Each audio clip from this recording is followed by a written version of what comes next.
อู้ป้าป้าเนี่ยขอโทษทุกคนพี่น้องป้าลงไล่นี่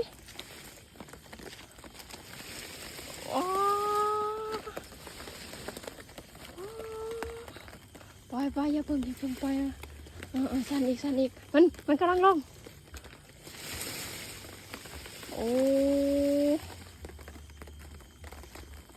ไป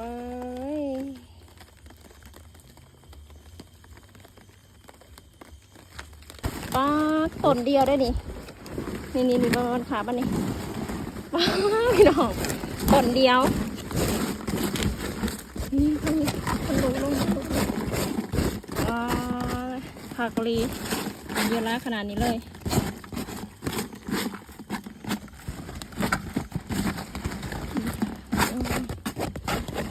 สุดยอดผักลี